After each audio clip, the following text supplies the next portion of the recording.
बिस्मिल्लाहिर्रहमानिर्रहीम अस्सलाम वालेकुम। Welcome back once again to our YouTube channel Alwarid academy of sciences. मेरा नाम है कैसर इसरार और मैं एक फिज़िक्स लेक्चर हूँ। आज के लेक्चर में हम कवर करने वाले हैं फील्ड्स ऑफ फोर्सेस को, और उसके बाद दूसरे नंबर पे हमारे पास है इलेक्ट्रिक फील्ड इंटेंसिटी, जो कि हमारी आज की मेन टर्म होगी। तो फील्ड्स ऑफ फोर्सेस के अंदर हमारे दो मेन कॉन्सेप्ट्स होते हैं जिनको हम स्टार्ट करने वाले हैं। नंबर वन, सबसे पहले फील्ड्स ऑफ फोर्सेस जो हैं उसके सब हेडिंग्स हम यहाँ पे आपके सामने रिप्रेजेंट करने वाले हैं। तो सबसे पहले मेन हेडिंग है फील्ड्स फील्ड्स ऑफ फोर्सेस। तो फील्ड्स ऑफ फोर्सेस में मैंने अभी आपको बताया कि हमारे पास यहाँ पे दो मेन कॉन्सेप्ट्स होते हैं। नंबर वन, सबसे पहले आपको पता होना चाहिए कि इलेक्ट्रिक फोर्स क्या होती है, और इलेक्ट्रिक फोर्स के बाद इसका दूसरा मेन जो कॉन्सेप्ट है वो है इलेक्ट्रिक फील्ड। Electric field. तो सबसे पहले हम डिस्कस करने वाले हैं कि इलेक्ट्रिक फोर्स क्या होती है। दरअसल इलेक्ट्रिक फोर्स एक ऐसी फोर्स का नाम है जो कि पॉजिटिव और नेगेटिव चार्जेस को कंबाइन किए रखती है, जोड़े रखती है एटम के अंदर या फिर न्यू मॉलिक्यूल के अंदर। तो हम कहते हैं कि electric force is basically the force which holds the positive and the negative charges to make up the atoms or the molecules। यानी इलेक्ट्रिक फोर्स क्या होती है, या हम दूसरे अल्फाज में यूं भी कह सकते हैं कि ऐसी फोर्स जो कि चार्जेस के दरमियान मौजूद होती है। द फोर्स ऑफ अट्रैक्शन और repulsion present between the charges is also said to be the electric force. तो ये तो छोटा सा कॉन्सेप्ट है। उसके बाद दूसरे नंबर पे हमारे पास चलता है कि इलेक्ट्रिक फील्ड क्या होती है। देखिए, आप ग्रेविटेशनल फील्ड पहले से जानते हैं कि ग्रेविटेशनल फील्ड क्या होता है। हम कहते हैं कि अर्थ के अक्रॉस वो एरिया या वो रकबा जहाँ तक ज़मीन की फोर्स ऑफ अट्रैक्शन जो है वो मौजूद होती है, जहाँ तक ज़मीन जो है वो दूसरी बॉडीज़ के ऊपर अट्रैक्टिव फोर्स लगा सकती है, उस एरिया या उस रकबे को आप ग्रेविटेशनल फील्ड का नाम देते हैं। सेम हेयर, जब हम चार्जेस की बात करते हैं तो फॉर एग्जांपल हमारे पास एक चार्ज मौजूद है, एक पॉजिटिव चार्ज मौजूद है। तो पॉजिटिव चार्ज के गिर्द कुछ एरिया या कुछ रकबा ऐसा होगा जहां जिसके अंदर अंदर वो क्या करेगा, वो दूसरे चार्जेस के ऊपर फोर्स ऑफ अट्रैक्शन या रिपल्शन लगा सकेगा। तो उस एरिया या उस रकबे को हम किसका नाम देते हैं, इलेक्ट्रिक फील्ड का नाम देते हैं। तो इसकी डेफिनेशन ये बनती है, the area around a charge with in which it attracts or repels the other charges। It is you can also say that it is basically the intrinsic property of any charge। तो ये किसी भी charge की ऐसी ability है, ऐसी property है, ऐसी सलाहियत है कि जिसकी वजह से वो अट्रैक्ट या रिपेल कर सकता है। तो उस एरिया या उस रकबे को, यानी जहाँ तक उसकी फोर्स ऑफ अट्रैक्शन या रिपल्जन किसी दूसरे चार्ज के ऊपर अप्लाई होगी, उस एरिया या उस रकबे का नाम होगा इलेक्ट्रिक फील्ड।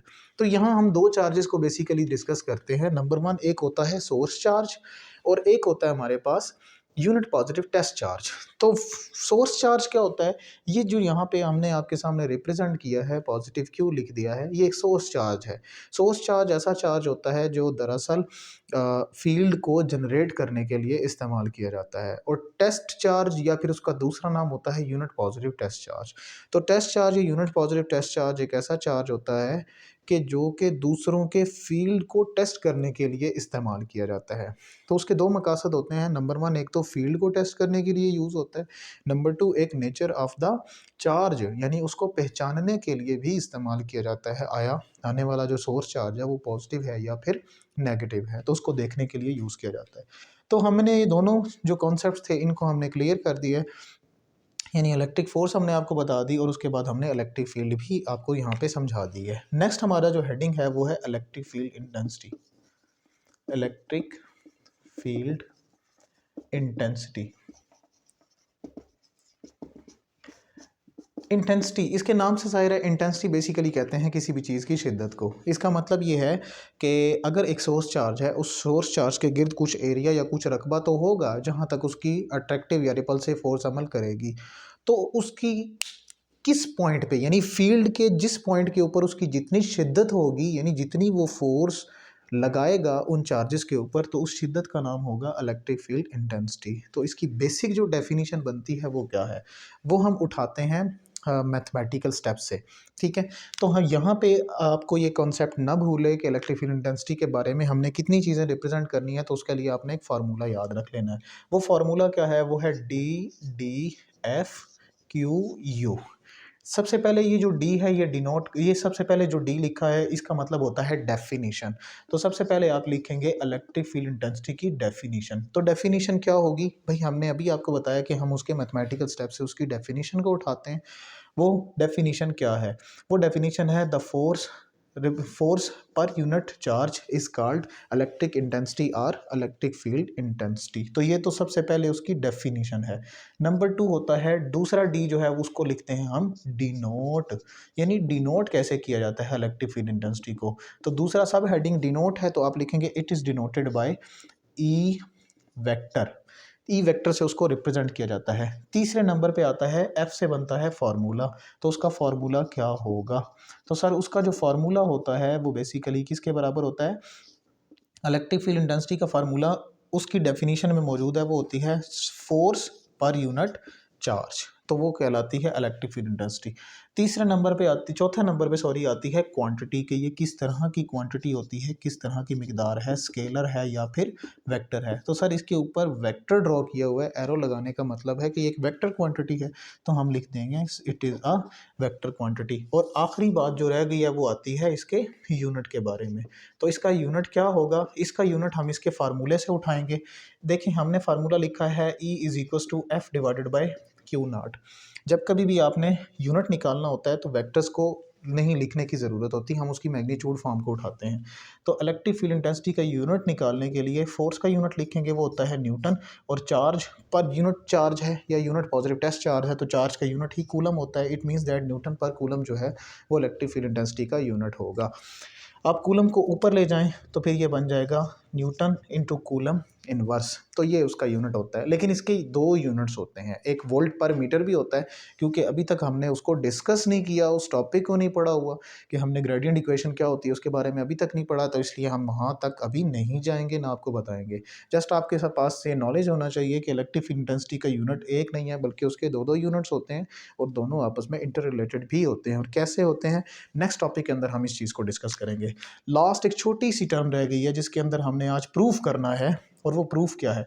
वो प्रूफ होता है E is equal to K Q divided by R का स्क्वायर, कि ये आपस में बराबर होते हैं। अगर वेक्टोरिकली रिप्रेजेंट करेंगे तो फिर यहाँ पे आर यूनिट वेक्टर आ जाएगा। कैसे रिप्रेजेंट करेंगे? हम डायरेक्टली चले जाते हैं इसके प्रूफ में। प्रूफ में ये कहते हैं कि लेट अस अज्यूम दैट कि आपके पास एक सोर्स चार्ज है प्लस क्यू और उसके गिर्द कुछ एरिया या कुछ रकबा है जहाँ तक उसकी अट्रैक्टिव या रिपल्सिव फोर्स मौजूद है, जिसको हम उसकी फील्ड का नाम देंगे। तो ये पॉजिटिव चार्ज क्यू नॉट जो पॉजिटिव चार्ज सॉरी क्यू यहाँ पे मौजूद है।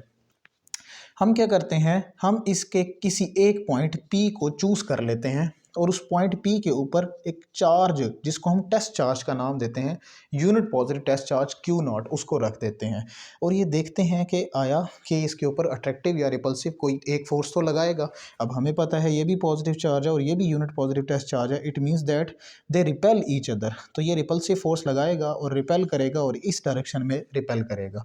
इट मीन्स दैट यहाँ पे फोर्स की डायरेक्शन तो आउटवर्ड डायरेक्शन है, तो जिस डायरेक्शन में फोर्स होती है उसी डायरेक्शन में आता है उनका यूनिट वेक्टर। अब हमने क्या करना है, हमने सिर्फ और सिर्फ एक छोटी सी टर्म जो है उसको यूज़ करना है। यहाँ पे हमने कूलम्स लॉ जो है वो अप्लाई कर देना है। कूलम्स लॉ को कैसे देखें, हमें पता है क्योंकि ये दोनों चार्जेस हैं तो दोनों चार्जेस में रिपल्सिव फोर्स मौजूद है और कूलम्स जो है वो इन दोनों को कवर करेगा, पॉजिटिव हो चाहे सॉरी फोर्स ऑफ अट्रैक्शन हो या रिपल्जन हो। प्रूफ में सबसे पहले डायग्राम बनानी है। डायग्राम के फ़ौरन बाद आपने यहाँ पे लिखना है अकॉर्डिंग टू कूलम्स लॉ।